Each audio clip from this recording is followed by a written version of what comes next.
Can anybody listen to me? Please respond. Your voice is audible, sir. Okay.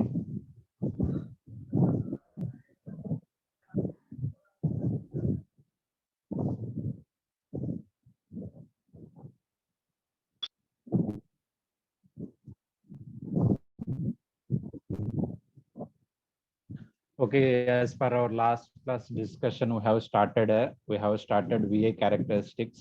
మనం ఏం చూసామంటే dynamic characteristics కూడా చూసాం. డైనమిక్ క్యారెక్టరిస్టిక్స్ అంటే స్విచ్చింగ్ క్యారెక్టరిస్టిక్స్ ఆన్ ప్రాసెస్ ఏంటి, ఆఫ్ ప్రాసెస్ ఏంటి. ఆన్ అవుతుందంటే ముందు కరెంట్ ఏం ఫ్లో అవుతుంది, ఫ్లో అవ్వదు, కరెంట్ అన్నది జీరోగా ఉంటుంది. కరెంట్ అన్నది రేటెడ్ కరెంట్ కి వెళ్ళేటప్పుడు క్యారెక్టరిస్టిక్స్ ఇదిగోండి ఇక్కడ నుంచి ఇక్కడ వరకు అన్నమాట.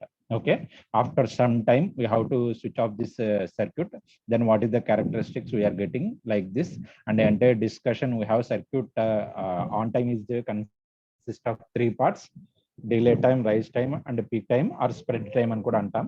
And off time consists of two parts: reverse recovery time, that is outer junctions అన్నమాట, J1 and J3 గురించి reverse recovery times, and gate recovery time అన్నది internal junction J2 గురించి చేసేది. Okay, and what is the significance కూడా చెప్పాను నేను, how each time depends upon rate of rise of current, and another one depends upon load circuit parameters and physical geometrical structure of the SCR అని కూడా చెప్పాను. And after that one, what are the necessary condition to turn off the SCR, what is the process to turn off the SCR commutation అని ఇలా చెప్పడం జరిగింది. And finally today we reach to a topic known as gate characteristics. Okay, this one is not there in syllabus లో clear గా mention చేయలేదు, అయినా కూడా చాలా సార్లు ఇది అడగడం జరిగింది. Okay, that's why be careful about this one. What is mean by gate characteristics is we have an SCR like this. Okay, SCR, and this is the gate, anode, cathode. Okay, to supply the gate we required one source. Okay, E, and to control the gate current we required one resistor also, RG, let's call, and the current flowing through here is IG. అంటే ఇలాగే ఉంటుంది gate circuit అన్నది. దీన్నే మనం ఏదైతే ఈ combination ఒక box అన్నది డాటెడ్ లైన్ లో గీస్తే ఇదంతా కూడా గేట్ సర్క్యూట్ అన్నమాట, triggering on circuit. ఇది ఒక్కటే example. we have so many gate triggering circuits like R circuit, R triggering circuit, RC triggering circuit, UJT and different ఉన్నాయి. బట్ ఈక్వలెంట్ థెవెనిన్స్ మోడల్ అన్నమాట. this is what the equivalent Thevenin model of that circuits. And here an voltage source on resistor and corresponding gate terminal ki elle current I. Okay, and let's call this voltage here, whatever the voltage we are developing here, let's call this one as a VG. Okay, now after getting this circuit, write down the KVL. Simple, E is equal to KVL రాసుకుంటే VG plus IG RG అని చెప్పి రాసుకోవచ్చు. Okay, అయితే మనకు కావాల్సింది ఏంటంటే gate voltage, gate current important కాబట్టి మనకి VG is equal to E minus IG RG అని చెప్పి రాసుకోవచ్చు. దీన్నే మనం చాలా ఇలాంటి అనాలిసిస్ అన్నది చాలా సార్లు చేసి ఉంటారు మీరు. దీన్నే మనం లోడ్ లైన్ ఈక్వేషన్ అని కూడా పిలుస్తాం అన్నమాట, లోడ్ లైన్ ఈక్వేషన్. ఓకే, అయితే దీని క్యారెక్టరిస్టిక్స్ ఇప్పుడు అన్ని కూడా క్యారెక్టరిస్టిక్స్ కదా మనం గీస్తుంది. ఇది మన బేసిక్ హెల్ప్ అనమాట. సర్క్యూట్ ఇది గీసి ఈ ఈక్వేషన్ అదే కేవీఎల్ ఈక్వేషన్ రాసి మనం ఇక్కడ వరకు ఆపి మనం ఇప్పుడు లోడ్ లైన్ ఈక్వేషన్స్ కి మనకి ఏముంటాయి, పాయింట్స్ ఐడెంటిఫై చేయాలి క్యారెక్టరిస్టిక్స్ మీద. అంటే మనం గీయాల్సిన దేని మీదన విజికి అండ్ ఐజీకి మిడిల్ వేవ్ ఫామ్ లో దాని యొక్క పాయింట్స్ ఐడెంటిఫై చేయాలంటే ఫస్ట్ ఆ ఎబో క్యారెక్టరిస్టిక్ ఈక్వేషన్ లో ఐజీ వాల్యూ 0 పెట్టేసేయండి. ఎబో మీకు కనిపిస్తున్న క్యారెక్టరిస్టిక్స్ లో ఐజీ వాల్యూ 0 పెడితే విజీ ఏమవుతుంది, ఈ అనే మ్యాగ్నిట్యూడ్కి వస్తుంది. అంటే ఇది ఆ ఈ అనమాట, మాక్సిమం ఈ. అంటే ఐజీ వాల్యూ 0 అంటే ఇదే, ఈ పాయింట్ ఐజీ వాల్యూ 0. ఈ ఇటు నుంచి చూస్తే విజీ వాల్యూ 0 అనమాట. లోడ్ లైన్ కి ప్రతిసారి ఇలాగే చేస్తారన్నమాట. Okay, next same to same అదే పైన కనిపిస్తున్న ఈక్వేషన్ లో ఈసారి విజీ వాల్యూ 0 చేయండి. విజీ వాల్యూ 0 చేస్తే మీకు ఐజీ వాల్యూ ఏమొస్తుందంటే ఈ బై ఆర్జీ అని చెప్పి వస్తుందంట. ఆ పాయింట్ ఏంటంటే ఇది. Let's call this one, this point as a IE/RG అని చెప్పి దీనికి అకౌంట్. ఇది ఏదైతే మనకి ఆ 2 పాయింట్స్ ని కలుపుతూ ఒక లైన్ గీస్తే వస్తుంది చూసారా, దీన్నే మనం లోడ్ లైన్ అని చెప్పి పిలుస్తాం అన్నమాట. లోడ్ లైన్ అని చెప్పి పిలుస్తాం.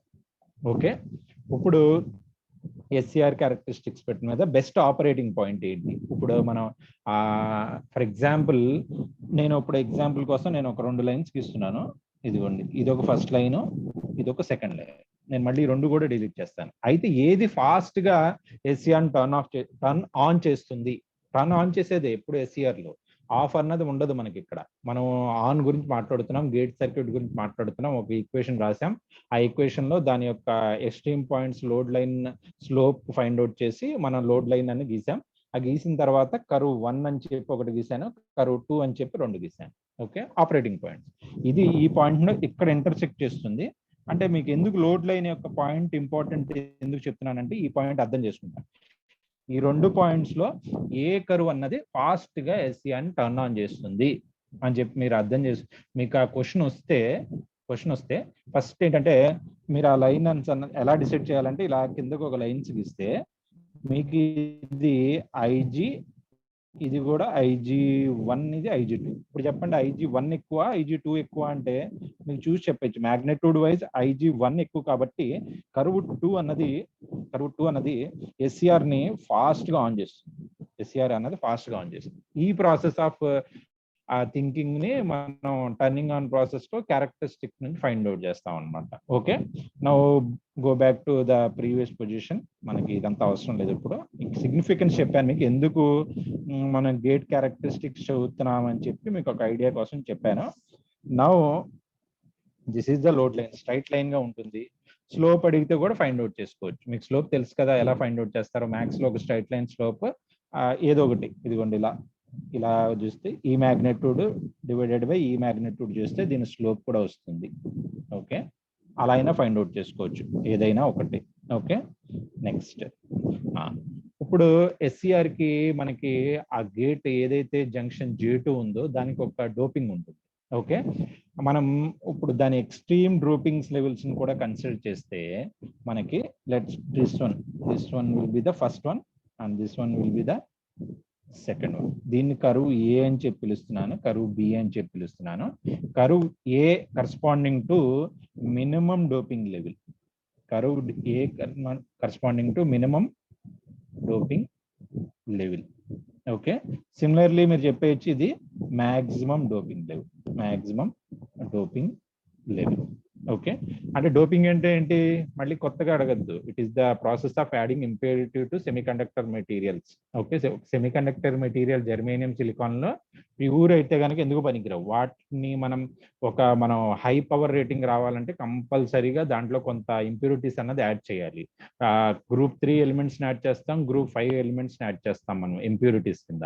గ్రూప్ 3 యాడ్ చేస్తే ఎన్ టైప్ అవుతుంది, గ్రూప్ 5 యాడ్ చేస్తే పీ టైప్ అవుతుంది. ఇది మీకు తెలియాలి ఆల్రెడీ. అందుకనే కదా P1 P2 P1 N1 P2 N2 అని చెప్పినప్పుడు కొన్ని లేయర్స్ థిక్ గా ఉంటాయి, కొన్ని లేయర్స్ థిన్ గా ఉంటాయి, కొన్ని మోడరేట్లీ డోప్డ్ ఉంటాయి, కొన్ని ఏదైతే థిక్ గా ఉంటుందో అది లైట్లీ డోప్డ్, థిన్ గా ఉన్నది హెవీలీ డోప్డ్ అని కూడా చెప్పాను నేను last. Basic what I'm giving is basic.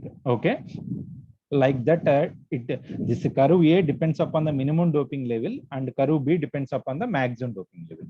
ఇది డివైస్ మ్యానుఫ్యాక్చరింగ్ చేస్తున్నప్పుడు మనకు వస్తుంది. ఇంకా దానికి A కి లెఫ్ట్ సైడ్, B కి రైట్ సైడ్,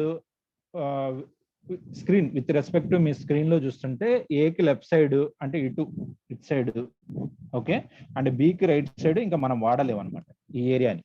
ఎందుకంటే మ్యానుఫ్యాక్చరింగ్ డివైస్ చేస్తున్నప్పుడు ఎస్సిఆర్ కి కొంత dopings minimum and maximum doping levels ఉంటాయి కాబట్టి. ఓకే, అలాగే మనకి నాయిస్ ని ఎలిమినేట్ చేయడం కోసం, అంటే చిన్న చిన్న వాటికి కూడా ఎస్సిఆర్ ట్రిగర్ కాకూడదని చెప్పి మనం ఇదిగోండి ఇక్కడ వరకు ఇదేమో ఐజీ మినిమం, ఇది విజీ మినిమం, ఈ ఏరియాను కూడా బ్లాక్ చేస్తాం అన్నమాట. గేట్ క్యారెక్టరిస్టిక్స్ లో వస్తాయి ఇవన్నీ కూడా.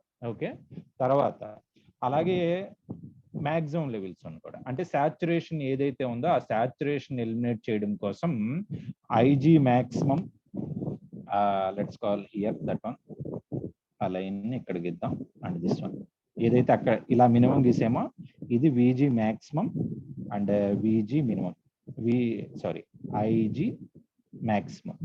ఓకే, ఇక్కడ నేను మొత్తం 4 లిమిట్స్ ఇచ్చాను. నేను ఆ 4 లిమిట్స్ ఏంటంటే విజీ మినిమం 1, ఐజీ మినిమం 1, విజీ మ్యాక్సిమం 1, అలాగే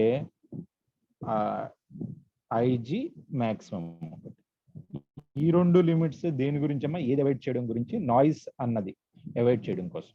ఓకే, నాయిస్ అంటే ఏం లేదు, మనకి వింటంటే వచ్చేస్తుందని కాదు, మాల్ ట్రిగరింగ్ అంటారు. నాయిస్ అంటే ఏంటంటే చిన్న చిన్న సిగ్నల్స్ కూడా టు అవాయిడ్ మాల్ ట్రిగరింగ్ అన్న పేరు కూడా మాల్ ట్రిగరింగ్ అంటే మన వద్దు. మనకి మాల్ అంటే దాన్ని ఏమన్నా ఎక్స్ప్లెయిన్ చేయొచ్చు అంటే మనకి అన్ఈవెన్ ట్రిగరింగ్ అనమాట. మనం ట్రిగర్ చేయాలి అనుకోవట్లేదు, కానీ బై మిస్టేక్ ఆఫ్ లో ట్రిగరింగ్ సెట్ పాయింట్స్ ఉండడం వల్ల అది ఆన్ అయిపోతుంటుంది అనమాట. ఇలాంటి వాటిని మనం ఎలిమినేట్ చేయడం కోసం మనం ఏం చేస్తాం అంటే మినిమం ట్రిగరింగ్ వాల్యూస్ అన్న సెట్ చేస్తాం. అలాగే సాచురేషన్ ఎలిమినేట్ చేయడం కోసం తర్వాత ఇంక్రీజ్ చేసినా కూడా ఉపయోగం లేదు. సాచురేషన్ లెవెల్స్ అంటారు వీటిని. మీరు ట్రాన్స్ఫార్మర్స్ లో చదువుకుని ఉంటారు, 3rd year కాబట్టి.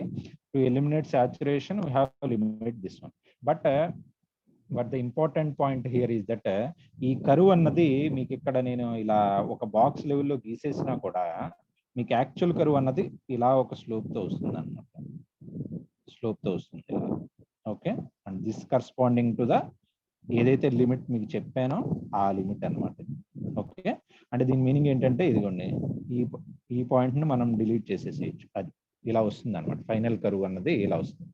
ఇలాగే ఎందుకు వస్తుంది అంటే దిస్ రిలేటెడ్ టు సాచురేషన్ అని చెప్పాను కదా, ఆ పాయింట్ ఇది. ఇంకా ఈ లైన్స్ దాటిన తర్వాత ఇంకెంత ఉపయోగించినా కూడా మనకి waste. That's why this is the maximum value. అంటే పీజీ అంటే ఏం లేదు, పవర్ అన్నమాట. Maximum power dissipated, that is equal to VG max into IG max తో మల్టిప్లై చేస్తే ఈ వాల్యూ వస్తుంది. అది ఒక కరువులా వస్తుంది. సెమీ కండక్టర్ మెటీరియల్స్ ప్రతి దానికి కూడా కరువుస్ వస్తాయి అనమాట. గుర్తుపెట్టుకొని మీరు ఒక స్టాండర్డ్ టెక్స్ట్ బుక్స్ కానీ చదువుంటే అప్పుడు మీరు సేమ్ కాన్సెప్ట్ అన్నది బీజేటీకి యూజ్ చేస్తున్నారు అనుకోండి, బీజేటీలో మీకు 2 కరువుస్ వస్తాయి ఇలాగా. గుర్తుపెట్టుకోండి. ఓకే, 2 కరువుస్ వస్తాయి. కానీ ఐజీబీటీకి ఒకే కరువు వస్తుంది, మాస్ఫెట్ కూడా ఒకే కరువు వస్తుంది. ఎందుకు బీజేటీకి 2 కరువుస్ వస్తాయి అని చెప్తే, బీజేటీ నెగటివ్ టెంపరేచర్ కోఎఫిషియంట్ ఉండడం వల్ల దానికి సెకండరీ బ్రేక్ డౌన్ అని కూడా ఉంటుంది.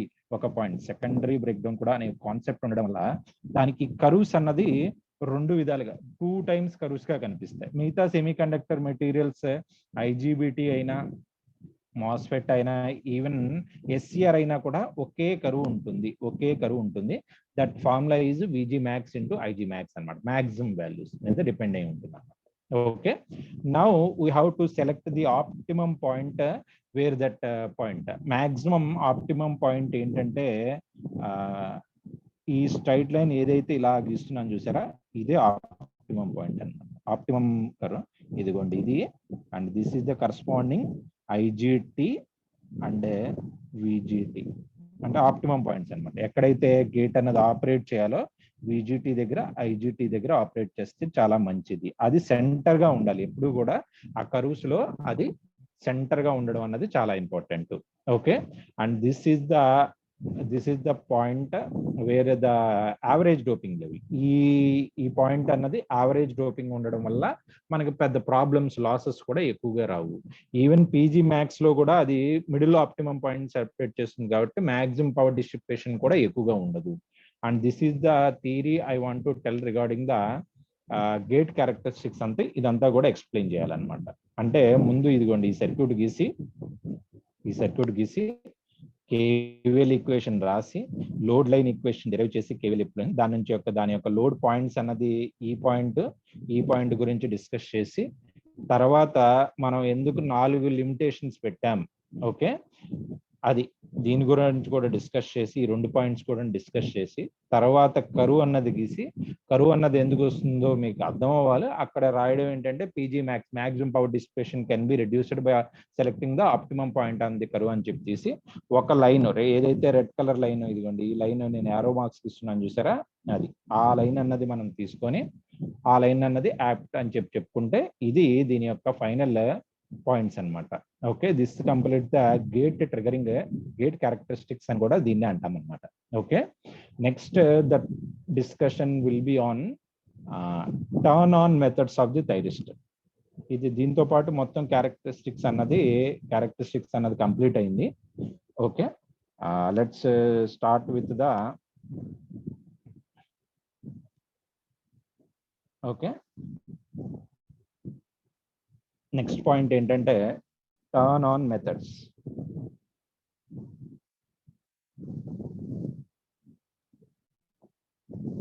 మెథడ్స్ ఆఫ్ ఎస్సిఆర్ యొక్క టర్న్ ఆన్ మెథడ్స్ ఏంటి? మొత్తం థియరిటికల్ అండి, ఇదేం పెద్ద మనకి ఇంపార్టెంట్ ఏం లేదు. అసలు ముందు టర్న్ ఆన్ ట్రిగరింగ్ మెథడ్స్ అని కూడా పిలుస్తారు వీటిని. చాలా సార్లు కూడా దీన్ని ట్రిగరింగ్ మెథడ్స్ అని కూడా పిలుస్తారు. ట్రిగరింగ్ అంటే ఏం లేదు, టర్న్ ఆన్ ప్రాసెస్ ని ట్రిగరింగ్ అంటాము, టర్న్ ఆఫ్ ప్రాసెస్ ని కమ్యుటేషన్ అంటాం, గుర్తుపెట్టుకోండి. ఇన్ అదర్ వర్డ్స్, ఇంకా మీకు చెప్పాలంటే క్యారెక్టరిస్టిక్స్ పాయింట్ ఆఫ్ వ్యూలో చెప్పాలంటే ఫార్వర్డ్ బ్లాకింగ్ మోడ్ ఉంది కదా మనకి ఎస్సిఆర్ది. ఫార్వర్డ్ బ్లాకింగ్ మోడ్ నుంచి ఫార్వర్డ్ కండక్టింగ్ మోడ్కి వెళ్ళే ప్రాసెస్ ని ట్రిగరింగ్ అని కూడా పిలుస్తాము. ఇది కూడా ఒక డెఫినేషన్ అన్నమాట. ఓకే, నెక్స్ట్ మనకి 5 టైప్స్ ఆఫ్ ట్రిగరింగ్ మెథడ్స్ ఉంటాయి. First one forward voltage triggering. Second one thermal or temperature triggering. Third one radiation or light triggering.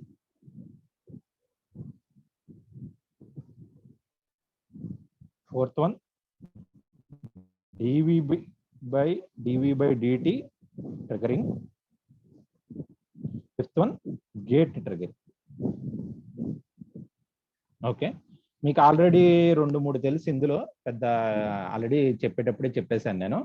ఏదైతే క్యారెక్టరిస్టిక్స్ నేను ఎస్సిఆర్ క్యారెక్టరిస్టిక్స్ తీస్తున్నప్పుడు ఇదిగోండి ఇలా వచ్చి ఇలా ఇలా వెళ్ళాం కదా క్యారెక్టరిస్టిక్స్ లో I అండ్ V అన్నమాట. ఎప్పుడైతే ఫార్వర్డ్ బ్రేక్ ఓవర్ వోల్టేజ్ అని చెప్పి VBO అని చెప్పాను చూసారా, అదే ఫార్వర్డ్ వోల్టేజ్ ట్రిగరింగ్. ఎప్పుడైతే మనకి ఆ వోల్టేజ్ అన్నది ఆపరేటింగ్ VAK అన్నది VBO దాటిపోతుందో ఆటోమేటిక్ గా ఎస్సిఆర్ అన్నది ఆన్ అయిపోతుంది. ఇది 1 టైప్ ఆఫ్ బ్రేక్ డౌన్ అయినా కూడా మనం ఇది వాడకూడదు. ఓకే, నెవర్, ఇది వాడరు, ఎస్సిఆర్ లో వాడరు, గుర్తుపెట్టుకోండి. ఓకే, ఇదేంటంటే బ్రేక్ డౌన్, ఇది ఫార్వర్డ్ బ్రేక్ ఓవర్ వోల్టేజ్ కన్నా లిమిటేషన్ కన్నా దాటితే తప్ప ఇది J2 జంక్షన్ ఏదైతే ఇంతకుముందు రివర్స్ బయాస్ అవుతుందో అది ఇప్పుడు ఫార్వర్డ్ బయాస్ అవుతుంది అనమాట. అది బ్రేక్ డౌన్ అయిపోతుంది, అవలాంచ్ బ్రేక్ డౌన్ కూడా అంటారు. Next temperature or thermal triggering అంటే మీనింగ్ ఏంటంటే, ఎప్పుడు యానోడ్ 3 జంక్షన్స్ ఉంటాయి కదా మనకి, 3 జంక్షన్స్ లో J1 J2 J3 or 1 2 3 junctions లో యానోడ్ పాజిటివ్ కి ఇచ్చి క్యాథోడ్ నెగిటివ్ కి ఇస్తే J1 అన్నది ఫార్వర్డ్ బయాస్ అవుతుంది, J3 అన్నది ఫార్వర్డ్ బయాస్ అవుతుంది, బట్ J2 అన్నది రివర్స్ బయాస్ అవుతుంది. ఆ రివర్స్ బయాస్ అయిన పొజిషన్ దగ్గర టెంపరేచర్ కనుక ఇంక్రీజ్ చేస్తే ఆ ఏదైతే డిప్లీషన్ లేయర్ ఉన్నదో దాంట్లో ఉన్న free electrons and free holes అన్నది రీకాంబినేషన్ ప్రాసెస్ వెళ్ళిపోయి అది కూడా ఆ డిప్లీషన్ లేయర్ కూడా బ్రేక్ డౌన్ అయ్యే ఛాన్స్ ఉంటుంది. But it depends upon the, కావాలని చేయరు, కొన్ని చోట్ల ఆపరేటింగ్ సరౌండింగ్ ambient టెంపరేచర్స్ మీద డిపెండ్ అయి ఉంటుంది. ఓకే, సిమిలర్లీ లైట్, ఏదైతే ఈ జంక్షన్ J2 దగ్గర ఆప్టికల్ ఫైబర్స్ యూజ్ చేసి, ఆప్టికల్ ఫైబర్స్ అని చెప్పి మనకు కొంత లాస్లెస్ లైట్ ట్రాన్స్మిషన్ నెట్వర్క్స్ ఉంటాయి. Now they are using for internet కోసం ఎక్కువగా యూజ్ చేస్తున్నారు. ఆ ఆప్టికల్ ఫైబర్ నెట్వర్క్స్ ని యూజ్ చేసి ఆ J2 జంక్షన్ దగ్గర కనుక మనం లైట్ కనుక రేడియేట్ చేయగలిగితే ఆ లైట్ అన్నది స్లోగా హీట్ కింద డెవలప్ అయ్యి అది కూడా 1 టైప్ ఆఫ్ ట్రిగరింగ్ కింద తీసుకుంటుంది. ఈ 3 కూడా మనకి ట్రిగర్ అయిపోతాయి, మనం కంట్రోల్ ఏమి ఉండదు, there is no control. And dV by dt triggering అంటే మీనింగ్ ఏంటంటే, ఎప్పుడైతే యానోడ్ పాజిటివ్ వెళ్ళి క్యాథోడ్ నెగిటివ్ అవుతుందో, మీకు ఇప్పుడే చెప్పాను నేను, జంక్షన్ J1 అన్నది ఫార్వర్డ్ బయాస్ అవుతుంది, జంక్షన్ J3 అన్నది కూడా ఫార్వర్డ్ బయాస్ అవుతుంది, కానీ జంక్షన్ J2 అన్నది ఏదైతే ఉందో అది ఒక రివర్స్ బయాస్ అవుతుంది. అప్పుడు చూస్తే మనకి ఇదిగోండి ఆ స్ట్రక్చర్ అన్నది ఒక కెపాసిటెన్స్ కి ఈక్వల్ గా ఉంటుంది అనమాట. అంటే ఇదొక పాజిటివ్ ప్లేట్, ఇదొక నెగిటివ్ ప్లేట్, మిడిల్లోనేమో ఒక డైఎలక్ట్రిక్ మెటీరియల్, అది డైఎలక్ట్రిక్ మెటీరియల్ అంటే మనకి ఇన్సులేటర్ కింద యాక్ట్ చేస్తుంది అనమాట ఆ J2 జంక్షన్ అనేది. ఇప్పుడు ఒక కెపాసిటర్ గా ఒక SCR కనిపిస్తుంది కాబట్టి మనం దాని యొక్క ఛార్జ్ అన్నది దాని యొక్క గేట్ కరెంట్ తో ఈక్వేట్ చేయొచ్చు. dQ/dt కరెంట్ అంటాం కదా, కానీ ఇప్పుడు గేట్ కరెంట్ అనో లేకపోతే ఇప్పుడుకైతే కరెంట్ అనే తీసుకోండి, గేట్ కరెంట్ కూడా కాదు. ఓకే, కానీ దీనికి ఛార్జ్ ఇంకో ఫార్ములా కూడా ఉంది, C/V అని కూడా ఉంది. అలాగే మనకి ఇది తీసుకెళ్లి కనుక పైన సబ్స్టిట్యూట్ చేస్తే I = dCV/dt అని చెప్పి రాసుకోవచ్చు. ఫైనల్ గా ఏం రాసుకోవచ్చు అంటే C కామన్ తీసేస్తే dV/dt అని కూడా రాసుకోవచ్చు. అంటే ఏం లేదు, దీని మీనింగ్ ఏంటంటే I proportional to rate of change of voltage. ఇలా SCR అన్నది ఎప్పుడు ట్రిగర్ అవుతుంది, SCR అన్నది ఎప్పుడు ఆన్ అవుతుందంటే మీరు ఆ dV/dt అన్నది చాలా ఎక్కువగా ఉంటాయి. అంటే మ్యాగ్నిట్యూడ్ ఆఫ్ వోల్టేజ్ అన్నది ఎక్కువగా ఉండడం కాదు, మ్యాగ్నిట్యూడ్ కాదు ఇక్కడ మాట్లాడుతుంది. We're not talking about the magnitude but the rate of rise of applied voltage is కనుక చాలా ఎక్కువగా ఉంటే ఆటోమేటిక్ గా SCR అన్నది ఆన్ అవుతుంది. dV/dt ఎక్కువగా ఉంటే ఏమవుతుంది అని చెప్పి గేట్ లో చాలా సార్లు క్వశ్చన్ వచ్చింది. ఆప్షన్స్ 1 SCR డ్యామేజ్ అవుతుంది, సెకండ్ SCR అన్నది ఆఫ్ అవుతుంది, థర్డ్ వన్ SCR అన్నది ఆన్ అవుతుంది, నన్ ఆఫ్ ది అబోవ్ అని అడుగుతారు. అయితే dV/dt అన్నది SCR ని డ్యామేజ్ చేయదు కానీ ఆన్ చేస్తుంది. ఆ పాయింట్ అన్నది తెలుసుకోవాలి. ఇది చాలా సార్లు అడిగారు, ఇప్పుడు 2 to 3 టైమ్స్ వచ్చింది గేట్ లో ఈ క్వశ్చన్ అన్నది. సింపుల్ క్వశ్చన్, ఎందుకంటే నెక్స్ట్ DI/dt కూడా వస్తుంది మనకి కొంత టైం అయిన తర్వాత. ఈ రెండింటిని ఎలిమినేట్ చేయడం కోసం మనం సెకండ్ చాప్టర్ లో స్నబ్బర్ సర్క్యూట్స్ అని చెప్పి చదువుతాం. ఫస్ట్ చాప్టర్ ఎండింగ్ లోనే ఎక్కడో స్నబ్బర్ సర్క్యూట్స్ అని చెప్పి చదువుతాం. అప్పుడు వీటిని తగ్గించడం కోసం ఒక రెసిస్టెన్స్ వాల్యూ, కెపాసిటెన్స్ వాల్యూ అని చెప్పి వాడతాం. అదంతా కూడా సెకండ్ పార్ట్. బట్ ఆ పార్ట్ లో కన్ఫ్యూజ్ చేయడానికి క్వశ్చన్ అన్నది ఇలా ఫ్రేమ్ చేస్తారనమాట. dV/dt ఎక్కువైతే ఏమవుతుంది, SCR అనేది డ్యామేజ్ అవుతుందా, ఆఫ్ అవుతుందా, ఆన్ అవుతుందా, నన్ ఆఫ్ ది అబోవ్ అని చెప్పి అడుగుతారు. Answer will be always SCR అన్నది ఆన్ అవుతుంది. అదే DI/dt ఎక్కువ అయితే ఏమవుతుంది, SCR అన్నది డ్యామేజ్ అవుతుంది. గుర్తుపెట్టు, దీన్ని లోకలైజ్డ్ హాట్స్పాట్స్ అని కూడా పిలుస్తారు అనమాట. హాట్స్పాట్స్ అని కూడా పిలుస్తారు దీనికి పేరు. ఆ ప్రొటెక్షన్ ఆఫ్ SCR అనే టాపిక్ వచ్చినప్పుడు చెప్తాను నేను, అప్పుడు కూడా గుర్తు చేయండి. సేమ్ కాన్సెప్ట్ అన్నది మళ్ళీ రిపీట్ చేస్తాను. ఓకే, నెక్స్ట్ అండ్ ఫైనల్లీ ఇంకా మిగిలింది ఏంటంటే ఈ 4 గేట్ ట్రిగరింగ్ సర్క్యూట్స్ కంప్లీట్ అయిపోతే ఇంకా మిగిలింది ఏంటంటే గేట్ ట్రిగరింగ్ సర్క్యూట్స్. ఈ గేట్ ట్రిగరింగ్ సర్క్యూట్ అంటే మనకి ఆల్రెడీ తెలుసు మనకి ఏంటి గేట్ ట్రిగరింగ్ సర్క్యూట్స్ అంటే RC and UJT triggering circuits ని మనం గేట్ ట్రిగరింగ్ సర్క్యూట్స్ అని పిలుస్తాం. ఎంటైర్ టాపిక్స్ అన్నది ఇందులో ఉన్న టాపిక్స్ అని ఇక్కడ ఓన్లీ లిస్ట్ అవుట్ చేయడం వరకే, ఫస్ట్ చాప్టర్ లో ఓన్లీ లిస్ట్ అవుట్ చేయడం వరకే. ఆ ట్రిగరింగ్ మెథడ్స్ అన్నది యూనిట్ 2 లో చదువుకుందాం మనం ఇక్కడ. ఓకే, సిలబస్ అన్నది అక్కడ క్లియర్ గా చెప్పడం జరిగింది. ఓకే, అప్పుడు చూద్దాం. Next topic commutation. Okay, turn on methods తర్వాత ఇంకా మిగిలింది ఏంటంటే కమ్యుటేషన్ అంటే ఏంటి.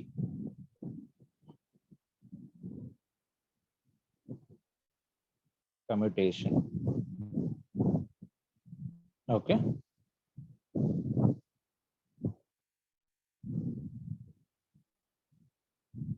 ఓకే. కమ్యుటేషన్ అంటే నిన్న కూడా చెప్పాను, the process used to turn off an SCR is known as commutation. Okay, అయితే కమ్యుటేషన్ కి మనకి 2 ఎసెన్షియల్ కండిషన్స్ ఉన్నాయని కూడా చెప్పాను నిన్న. అయితే ఆ ఫస్ట్ కండిషన్ ఏంటి, ఇప్పుడు కూడా గుర్తుపెట్టుకోండి, యానోడ్ కరెంట్ అన్నది లెస్ దెన్ హోల్డింగ్ కరెంట్ కన్నా తక్కువకి రావాలి, ఫస్ట్ పాయింట్. తర్వాత a reverse voltage should be applied, reverse voltage should be applied till it regains its forward blocking capability. ఏదైతే ఫార్వర్డ్ బ్లాకింగ్ మోడ్ లోకి మళ్ళీ SCR అన్నది వెళ్ళిపోవాలి, అప్పుడు మాత్రమే SCR అన్నది ఈ ప్రాసెస్ అన్నది ఆఫ్ అవుతుంది, SCR అన్నది ఆఫ్ అవుతుంది. గుర్తుపెట్టుకోండి ఈ పాయింట్. ఎందుకు అంటే ఈ పాయింట్ అన్నది ఎక్కడ డిస్కస్ చేసామంటే, నేను ఒకసారి బ్యాక్ వెళ్ళి ఇదిగోండి ఈ క్యారెక్టరిస్టిక్స్ దగ్గర చూస్తా ఉంటే మీకు ఇదిగోండి ఈ క్యారెక్టరిస్టిక్స్ లో చూస్తుంటే మనం ఆ పాయింట్ ఏంటి చెప్పింది నేను, యానోడ్ కరెంట్ అన్నది ఫస్ట్ పాయింట్. ఇక్కడ యానోడ్ కరెంట్ అన్నది కంపల్సరీగా హోల్డింగ్ కరెంట్ కన్నా తక్కువ రావాలి అని చెప్పి ఫస్ట్ పాయింట్ చెప్పాను నేను. ఆ ఫస్ట్ పాయింట్ యానోడ్ కరెంట్ జీరోనే అయింది. జీరో అయిందంటే హోల్డింగ్ కరెంట్ కన్నా తక్కువ ఉంది అని చెప్పి, అప్పుడు ఇదిగోండి ఈ స్పాట్ లోనే కమ్యుటేషన్ అనేది ఇనిషియేట్ అవుతుంది. ఫస్ట్ కండిషన్ అనేది సాటిస్ఫై అయింది. సెకండ్ కండిషన్ ఏంటి, ఏ reverse voltage should be applied. ఆ రివర్స్ వోల్టేజ్ అన్నది ఇదిగోండి ఈ పాయింట్ దగ్గర సాటిస్ఫై అవుతుంది అనమాట. అంతే. ఇదంతా కూడా ఈ గ్రీన్ కలర్ ఎవరు అప్లై చేస్తున్నారు, కమ్యుటేషన్ సర్క్యూట్ అప్లై చేస్తుంది.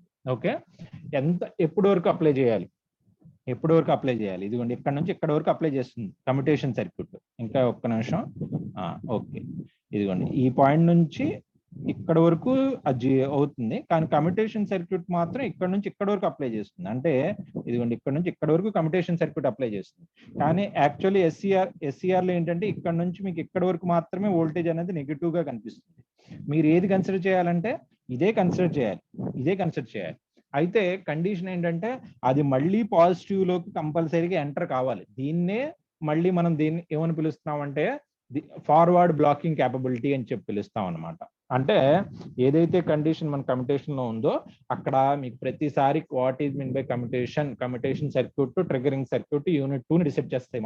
ఇక్కడ మొత్తం అక్కడ ఒక 3 ట్రిగరింగ్ సర్క్యూట్స్, ఒక 6 కమ్యుటేషన్ సర్క్యూట్స్ ఉంటాయి. అక్కడ కమ్యుటేషన్ సర్క్యూట్స్ మీద కంపల్సరీగా క్వశ్చన్స్ వస్తాయి. చాలా కాంప్లెక్స్ సర్క్యూట్స్ కూడా ఉంటాయి. దట్స్ వై మీరు ఏం రాసినా కమ్యుటేషన్ అంటే ఏంటి, for successful commutation anode current should be less than holding current. First point. Second one, ఈ reverse voltage should be applied across the SCR. Apply చేశాను, మీకు ఇప్పుడే కరువు చూపించాను. అయితే ఎంతసేపు అప్లై చేయాలి, till its forward blocking capability అయినా రాసుకోవచ్చు, till the SCR reaches into forward blocking mode లోకి రావాలి. ఫార్వర్డ్ కండక్టింగ్ మోడ్ లోంచి ఫార్వర్డ్ బ్లాకింగ్ మోడ్ లోకి రావాలి. మీ క్యారెక్టరిస్టిక్స్ చూసుకోండి అమ్మ. క్యారెక్టరిస్టిక్స్ లో కూడా నేను అలాగే చెప్పడం జరిగింది. యానోడ్ కరెంట్, హోల్డింగ్ కరెంట్ అని చెప్పి అప్పుడు డిస్కస్ చేసినప్పుడు కూడా సేమ్ చెప్పాను నేను. ఓకే, నౌ కమ్యుటేషన్ అనేది 2 టైప్స్ లో ఉంటాయమ్మా మనకి. Basic types 2 types.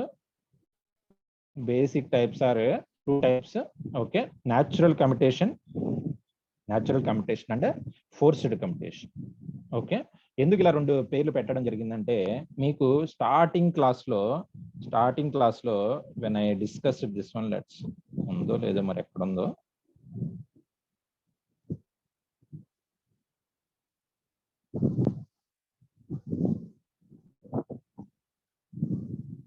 ఓకే, ఇదిగోండి స్టార్టింగ్ క్లాస్ లో మీకు డిఫరెంట్ కన్వర్టర్స్ ఉంటాయని చెప్పాను నేను.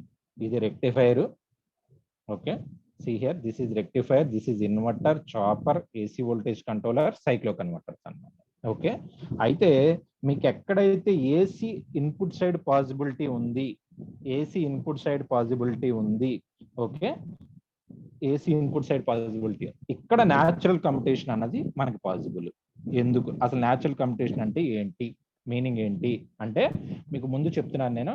రెక్టిఫైర్ దగ్గర, నెక్స్ట్ ఏసీ వోల్టేజ్ కంట్రోలర్ దగ్గర అండ్ సైక్లో కన్వర్టర్ దగ్గర ఇన్పుట్ సైడ్ ఏసీ ఉంది మనకి. ఈ 3 చోట్ల మాత్రమే న్యాచురల్ కమ్యుటేషన్ అన్నది పాసిబుల్.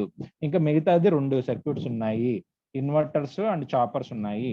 ఇక్కడ ఇన్పుట్ సైడ్ డీసీ ఉంది కాబట్టి ఈ 2 చోట్ల కూడా ఫోర్స్డ్ కమ్యుటేషన్ వాడతాము. ఇక్కడ కూడా ఫోర్స్డ్ కమ్యుటేషన్ వాడతాము, ఇక్కడ కూడా ఫోర్స్డ్ కమ్యుటేషన్ వాడతాము. మీకు అర్థమైందా? క్లూ వచ్చేయాలి ఇప్పటికి. Okay, let's go to our point. Natural commutation ఎక్కడ వాడతాం, ఏసీ సైడ్ ఇన్పుట్ ఉన్న దగ్గర, ఏసీ సైడ్ ఇన్పుట్ ఉన్న చోట వాడతాము. ఫోర్స్డ్ కమ్యుటేషన్ ఎక్కడ వాడతాం, డీసీ ఇన్పుట్ సైడ్ ఉన్న చోట వాడతాము. ఎక్కడెక్కడ అవి పేర్లు ఏంటి, రెక్టిఫైర్ దగ్గర, సైక్లో కన్వర్టర్ దగ్గర, ఏసీ వోల్టేజ్ కంట్రోల్ దగ్గర వాడతాం. డీసీ సైడ్ ఇన్పుట్ అంటే ఏంటి, డీసీ చాపర్స్ దగ్గర, నెక్స్ట్ అండ్ ఇన్వర్టర్స్ దగ్గర మనం ఫోర్స్డ్ కమ్యుటేషన్ వాడతాం. అంటే ఏం లేదమ్మా, ఒక ఏసీ వేవ్ ఫామ్ గీస్తే ఇదిగోండి ఇక్కడ ఒక పాయింట్ ఆఫ్ 0, ఇక్కడ కూడా ఇంకో పాయింట్ ఆఫ్ 0, మళ్ళీ పాయింట్ ఆఫ్ 0, ఇలా మీకు ఒక ఆప్షన్ అంటూ వస్తుంది అనమాట. వోల్టేజ్ లా అంటే కరెంట్ అన్నది కొంత లాగింగ్ తో, కొంత మ్యాగ్నిట్యూడ్ తక్కువతో ఇంకో వేవ్ ఫామ్, ఇలా కూడా ఇక్కడ కూడా వస్తుంది కరెంట్ 0 అయ్యే పరిస్థితి. ఈ న్యాచురల్ పాయింట్ ఆఫ్ 0 అన్నది మనం కనుక యూజ్ చేసుకోగలిగితే దాన్ని న్యాచురల్ కమ్యుటేషన్ అని చెప్పి పిలుస్తాం. సప్లై యొక్క న్యాచురల్ 0 పాయింట్స్ ఏదైతే ఉన్నాయో ఆ సప్లై యొక్క న్యాచురల్ 0 పాయింట్స్ మనం యూజ్ చేసుకోగలిగితే దాన్ని మనం న్యాచురల్ కమ్యుటేషన్ అని చెప్పి పిలుస్తాం. అలా ఇన్పుట్ డీసీ అనుకోండి, ఇంకా మనకి జీరో ఏముండదు, ఇలా ఉంటుంది మనకి ఒక స్ట్రైట్ లైన్ ఉంటుంది డీసీ అన్నది. మ్యాగ్నిట్యూడ్ వైజ్ కొంచెం పెరగచ్చు, పెరిగి మళ్ళీ ఇలాగే స్ట్రైట్ లైన్ వస్తుంది, మళ్ళీ తగ్గచ్చు కానీ మళ్ళీ స్ట్రైట్ లైనే ఉంటుంది. ఇలా ఇచ్చినా కూడా మీరు ఎక్కడా కూడా మనకి న్యాచురల్ జీరో ఉండదు. కాబట్టి మనం ఎక్కడైనా ఒక డివైజ్ టర్న్ ఆఫ్ చేయాలంటే దాని యొక్క కరెంట్ జీరో అవ్వాలి. కాబట్టి మనం కంపల్సరీగా ఏం చేస్తాం, ఇక్కడ ఫోర్స్డ్ కమ్యుటేషన్ వాడతాము. Okay, that is the important point. Me basic difference అన్నది అర్థం కావాలి. ఓకే, అయితే ఫోర్స్డ్ కమ్యుటేషన్ లోనే మనకి 6 టైప్స్ ఉన్నాయమ్మా. 6 types. Okay, 6 types of forced commutations ఉన్నాయి. First one class A, class అని పిలుస్తారు ప్రతిసారిని, class A. Second one class B, third one class C, fourth one class D. పేర్లు చాలా ఈజీ గుర్తుపెట్టుకోవచ్చు. Class 5 class E, class 6 class F అని చెప్పి పిలుస్తారు అనమాట. ఓకే, ప్రతిసారి క్లాస్ అని చెప్పి రాయడం అన్నది కామన్. క్లాస్ డి కమ్యుటేషన్ అంటే ఏంటి? అయితే దీనికి ఇలా క్లాస్ పేర్లు కాకుండా మనకి నార్మల్ టైప్స్ పేర్లు కూడా ఉంటాయి ప్రతిదానికి. దీన్ని మనం లోడ్ కమ్యుటేషన్ అని చెప్పి పిలుస్తాం. ఓకే, దీన్ని లైన్ కమ్యుటేషన్ అని పిలుస్తాం. ఎలా గుర్తుపెట్టుకోవాలి? ఫస్ట్ వన్ ఏంటి? Load commutation. లాస్ట్ వన్ ఏంటి? Line commutation. ఓకే, తర్వాత సి అంటే కాంప్లిమెంటరీ అంటే ఏం లేదు, ఏదైనా తింటే ఇస్తారు కదా మీరు టేస్ట్ చూడడం కోసం, స్వీట్ షాప్ లో ఇస్తా ఉంటారు కాంప్లిమెంటరీ గిఫ్ట్ అని చెప్పి, అలాంటిది సి అంటే పేరు ప్రకారం. ఈ అంటే external pulse. Okay, external pulse commutation circuit. Okay, ఇంకా మిగిలింది 2. ఓకే, అయితే ఎలా గుర్తుపెట్టుకోవాలి?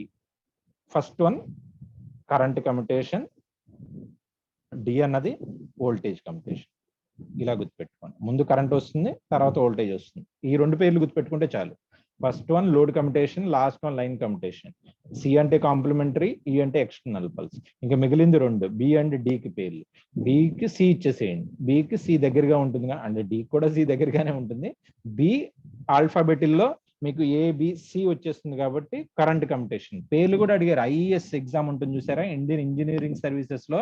జస్ట్ వాళ్ళు ఆ లెవెల్ ఆఫ్ ఎగ్జామ్స్ లో అయితే మాత్రం, లేకపోతే ఏపీ జెన్కో ట్రాన్స్కోలో అయితే డైరెక్ట్ ఇదిగోండి వీటి మీద కూడా మన క్వశ్చన్స్ వచ్చేస్తా ఉంటాయి. క్లాస్ బి కమ్యుటేషన్ అంటే ఏంటి? Current commutation, complementary commutation, voltage commutation. అయితే దీనికి కాంపిటేటివ్ ఎగ్జామ్స్ పాయింట్ ఆఫ్ వ్యూలో చూస్తే దీనికి కొంత పేర్లు అన్నది మాడిఫై అవుతా ఉంటాయి. ఎలా అంటే ఈ వోల్టేజ్ కమ్యుటేషన్ ని ఇంపల్స్ కమ్యుటేషన్ అని కూడా పిలుస్తారు. వోల్టేజ్ అన్నా ఇంపల్స్ అన్నా దాదాపు ఒకటి. వోల్టేజ్ అన్నా కూడా సడన్ గా రైజ్ అవుతుంది, ఇంపల్స్ అన్నా కూడా ఒకేసారి వస్తుంది. అలాగే రిజనెంట్ పల్స్ అంటే కరెంట్ కమ్యుటేటింగ్ కి ఇంకో పేరు అనమాట. దీని ఆపరేషన్ చూసినప్పుడు మీకు ఈ పేర్లు ఎందుకు పెట్టాము అన్న ఒక ఐడియా వస్తుంది. అలాగే దీన్ని న్యాచురల్ కమ్యుటేషన్ అని కూడా పిలుస్తారు. Natural line. Okay, class F అన్నది 6 టైప్స్ లో ఒకటి ఏంటంటే మనకి బేసిక్ కాన్ఫిగరేషన్ లో ఒకటి ఇక్కడ ఇది దాదాపు లైన్ అన్నది మనకి న్యాచురల్ తో చాలా దగ్గరగా ఉంటుంది అనమాట. But we're never use this type of commutation circuit. ఈ ఎఫ్ అన్నది, ఏ అన్నది రేర్ గా యూజ్ చేస్తారు ఎక్కడైనా. అంటే మనం కావాలని యూజ్ చేయం. సర్క్యూట్ అన్నది బాగాలేకపోతే ఈ 2 కమ్యుటేషన్స్ వస్తాయి.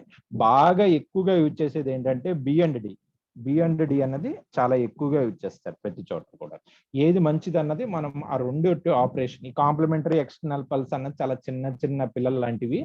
వాటి గురించి పెద్ద ఇబ్బంది ఏం పడక్కర్లేదు. కానీ వేవ్ ఫార్మ్స్ గీసేటప్పుడు కూడా చాలా ఇబ్బంది పడాల్సింది ఏంటంటే బి అండ్ డి దగ్గరే మనం చాలా మోడ్స్ ఆఫ్ ఆపరేషన్ చదవాలన్నమాట. 5 to 6 మోడ్స్ ఆఫ్ ఆపరేషన్ ఉంటుంది ఒక్కొక్క సర్క్యూట్స్ లో అనమాట. Okay, and this completes commutation. ఇక్కడ కూడా ఏదైతే మనం డీటెయిల్డ్ గా ఎక్కడ చదువుతామంటే యూనిట్ 2 లో చదువుతాం. డీటెయిల్డ్ గా యూనిట్ 2 లో ప్రతి కమ్యుటేషన్ సర్క్యూట్ మీరు ఒకసారి సిలబస్ ఓపెన్ చేసి చూస్తే తెలుస్తుంది. సిలబస్ నాకు గుర్తుండట్లేదు, లేకపోతే మీ గ్రూప్ లో పెట్టేవాడిని. Today I will be posting that. Okay, next series and parallel operation of SCR. Okay, నాకు 11% ఛార్జింగ్ మాత్రమే ఉంది, ఛార్జింగ్ పెట్టడం మర్చిపోయాను నేను. ఓకే, ఒక 5% వచ్చేంత వరకు కూడా వెళ్దాం. 5% దగ్గర ఆపేస్తాను today's class. Okay, series and parallel operation of SCR. Reason ఏంటి అసలు ముందు సిరీస్ లో రెండు ఎస్సిఆర్ని ఎందుకు కనెక్ట్ చేస్తాం? ఇది ఫస్ట్ ఎస్సిఆర్, ఇది సెకండ్ ఎస్సిఆర్.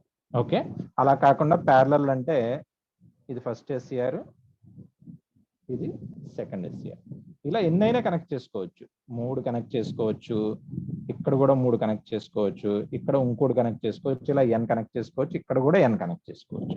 ఇలా సిరీస్ కనెక్షన్స్, ప్యారలల్ కనెక్షన్స్ యొక్క నెసెసిటీ ఏంటి ఫస్ట్ అది అర్థం చేసుకోవాలి. ఓకే, ముందు నెసెసిటీ ఏంటంటే, మీరు ఒక ఎస్సిఆర్ అన్నది ఒక ఎస్సిఆర్ ఒక వోల్టేజ్ కనుక మీరు V1 అనుకుంటే, రెండో ఎస్సిఆర్ కనెక్ట్ చేస్తే V2, దాని యొక్క వోల్టేజ్ V2. అప్పుడు ఇదంతా కూడా కలిపి మనం వోల్టేజ్ చూస్తే V1 + V2 అవుతుంది. ఓకే, కానీ సిరీస్ కాబట్టి దీంట్లో వెళ్ళే కరెంట్ సేమ్ కాబట్టి ఇక్కడ కరెంట్ ఒకటే, కరెంట్ అన్నది సింపుల్ ఒకటే ఉంటుంది. సిరీస్ లో కరెంట్ సేమ్, అది మీకు ఆల్రెడీ తెలియాలి, కొత్త పాయింట్ నేనేం చెప్పలేను ఇప్పుడు. జస్ట్ బేసిక్స్ అన్నది యూజ్ చేసుకుంటా ఉంటారు. ఓకే, వోల్టేజ్ ఎప్పుడైతే ఇంప్రూవ్ చేద్దాం అనుకుంటున్నారో, వోల్టేజ్ అన్నది ఎప్పుడైతే వోల్టేజ్ ని ఇంప్రూవ్ చేద్దాం అనుకుంటే, ఓకే, అప్పుడు మనం ఎస్సిఆర్ అన్నది సిరీస్ లో కనెక్ట్ చేస్తాం, ఫస్ట్ పాయింట్. ఓకే, సిమిలర్లీ ఇక్కడ చూడొచ్చు మీరు, దీని యొక్క కరెంట్, ఇది ఫాలో చేసే కరెంట్ I1, ఇక్కడ ఫాలో చేసే కరెంట్ I2, ఇక్కడ ఫాలో చేసే I3. ఈ 3 కూడా ఈక్వల్ కూడా కావచ్చు, పెద్ద ప్రాబ్లం ఏం లేదు. ఈక్వల్ అయితే ఏమవుతుంది? 2V అవుతుంది. ఈ రెండు ఈక్వల్ అయితే, అంటే V1 కూడా V, ఇది కూడా V అయితే టోటల్ గా 2V అవుతుంది. అలాగే I1 కూడా I, I2 కూడా I, I3 కూడా I అయితే ఇక్కడ టోటల్ కరెంట్ I = 3I అవుతుంది. 3 కరెంట్ ఈక్వల్ అయితే.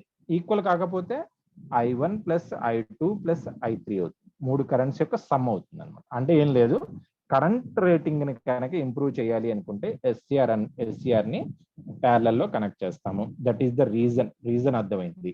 ఓకే, అయితే చాలా ఇంపార్టెంట్ పాయింట్ ఏంటంటే, ఈ సిరీస్ కనెక్టెడ్ ఎస్సిఆర్ ని, ప్యారలల్ కనెక్టెడ్ ఎస్సిఆర్ ని కాంబినేషన్ ఆఫ్ ఈ రెండింటి యొక్క కాంబినేషన్ అయినా కూడా, ఓకే, సిరీస్ కనెక్షన్ అయినా ఇండివిజువల్లీ, ప్యారలల్ కనెక్షన్ ఇండివిజువల్లీ అయినా, లేకపోతే కామన్ ఆఫ్ రెండు కలిపి అయినా కూడా మనం ఎక్కడైనా వాడుకోవచ్చు. దాని యొక్క అది అప్లికేషన్ బేస్డ్ మీద ఉంటుంది. ఒకవేళ అప్లికేషన్ డిమాండ్ చేసింది అనుకోండి, మీకు వోల్టేజ్ ఇంప్రూవ్ చేయాలి, కరెంట్ ఇంప్రూవ్ చేయాలంటే combination of series and shunts use చేస్తాం అనమాట.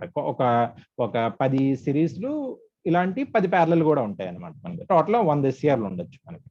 ఓకే, ఇలా దీన్ని ఏమంటామంటే మనం స్ట్రింగ్ అని చెప్పి పిలుస్తాం అనమాట, స్ట్రింగ్. ఓకే, ఇప్పుడు ఎప్పుడైతే ఈ స్ట్రింగ్ అని చెప్పి పిలుస్తామో, మనకి ఒక స్ట్రింగ్ ఎఫిషియన్సీ అని ఉంటుంది. అంటే total the series and parallel combination of SCR ని స్ట్రింగ్ అంటాం. అలాగే the degree of utilization of SCRs in the string, అంటే స్ట్రింగ్ లో అయితే మన దగ్గర ఉన్నాయి కాబట్టి ఒక 10 కనెక్ట్ చేసేసాం మనం. కానీ ఎంతవరకు దాన్ని యూటిలైజ్ అవుతున్నాయి ఎస్సిఆర్స్ అని మెన్షన్, దాని యొక్క ఎఫిషియన్సీని క్యాలిక్యులేట్ చేయడం కోసం మనం ఒక ఫార్ములాని తీసుకున్నాం అనమాట. ఆ ఫార్ములాని మనం స్ట్రింగ్ ఎఫిషియన్సీ అని చెప్పి పిలుస్తాం అనమాట. String efficiency. ఓకే, ఇలా ఉంటుంది, NS అని చెప్పి రాస్తాం స్ట్రింగ్ ఎఫిషియన్సీని. అయితే దానికి 2 ఫార్ములాస్ ఉన్నాయి, ఒకటి సిరీస్ లో ఉంటాయి, ఒకటి ప్యారలల్ లో ఉంటాయి.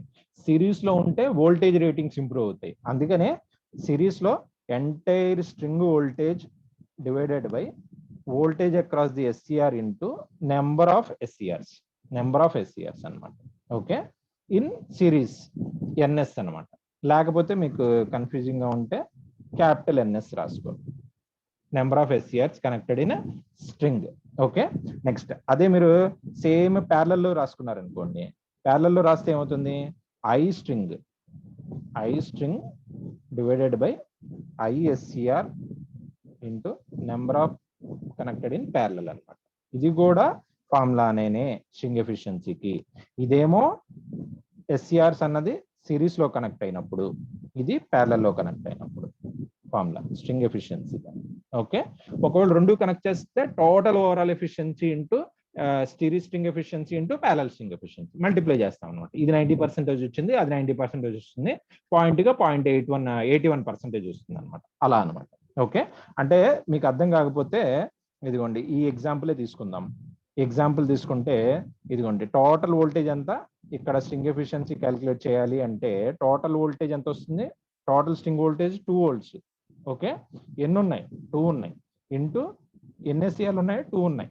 బట్ ఇండివిజువల్ ఒక్క ఎస్సీఆర్ యొక్క రేటింగ్ ఎంత అంటే V అనమాట. అప్పుడు ఈ V క్యాన్సిల్ అయిపోయి మీకు 100% వచ్చేస్తుంది. 100% వస్తే చాలా మంచిది. ఎందుకంటే ఇక్కడ ఏం అజ్యూమ్ చేసుకున్నామంటే V1 కూడా V అని, V2 కూడా V అని చెప్పి. కానీ అలా ఉండదు. ఏ ఎస్సీఆర్ యొక్క వోల్టేజ్ రేటింగ్ సిమిలర్ గా ఉండవు. అలాగే సిమిలర్లీ కరెంట్ దగ్గర కూడా ఈక్వల్ గా తీసుకుంటే మీకు ఎక్కడ కూడా స్ట్రింగ్ ఎఫిషియన్సీ అన్నది 100% వచ్చేస్తుంది. కానీ నెవర్ విల్ గెట్, మనకు కావాలి, we required this type of efficiency, but we are not getting that type of efficiency. దానికి రీజన్స్ ఏంటి అది డిస్కస్ చేయాలన్నమాట. స్ట్రింగ్ ఎఫిషియన్సీ ఎందుకు 100% రావట్లేదు అంటే ముందు సిరీస్ లో ఎందుకు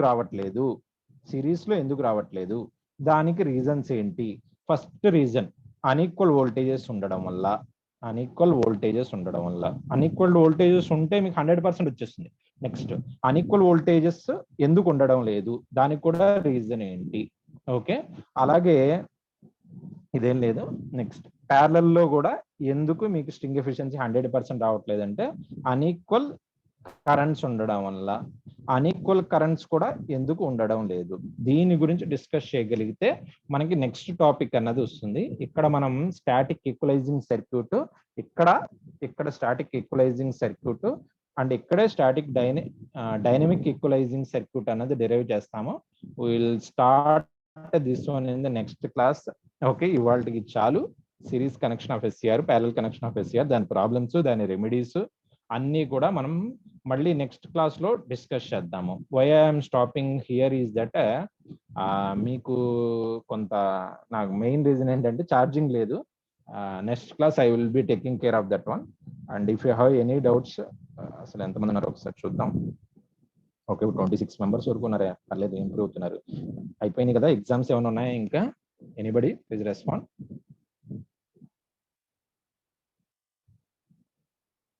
అందరూ ఆఫ్ చేసి పెట్టేసారు. ఓకే, రేపటితో లాస్ట్. ఓకే, ఇవాళ ఇక్కడ ఆపేస్తున్నానమ్మా. 9% వచ్చేసింది. ఇంకా చేస్తే ప్రాబ్లం అవుతుంది, మళ్ళీ ఛార్జింగ్ అవ్వడం ఇవన్నీ ఇబ్బంది పడతాం. Okay, tomorrow or day after tomorrow our class will meet then.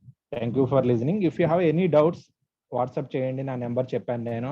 కొత్త వాళ్ళు ఎవరైనా వస్తే వాడికి మళ్ళీ చెప్తున్నాను, 9030592248. ఎవరైతే రీసెంట్ గా జాయిన్ అవుతున్నారో క్లాసులకి, లేకపోతే రెగ్యులర్ గా జాయిన్ అవ్వలేకపోతున్నారో వాళ్ళకి క్లాస్ అన్నది యూట్యూబ్ లో ప్రతిరోజు ఒక 1 hour గ్యాప్ లో అప్లోడ్ చేయడం జరుగుతుంది. ప్రతి క్లాసు కూడా అప్లోడ్ చేస్తాను. మీరు నోట్స్ అన్నది ఫ్రమ్ యూట్యూబ్ క్లాస్ నుంచి ప్రిపేర్ చేసుకోండి. నోట్స్ ప్రిపేర్ చేయడం చాలా important. After completing of the chapter I will give my material. ఏదైతే మెటీరియల్ నేను ప్రిపేర్ చేశానో అది చాప్టర్. వేరే సెక్షన్ నుంచి ఆల్రెడీ ఇచ్చేస్తే నాకేం సంబంధం లేదు. ప్రతి పేజ్ మీద కూడా నా పేరు ఉంటుంది. అది ఎవరు ప్రిపేర్ చేశారన్నది తెలుస్తుంది అనమాట. Okay, thank you for listening. You can leave today now.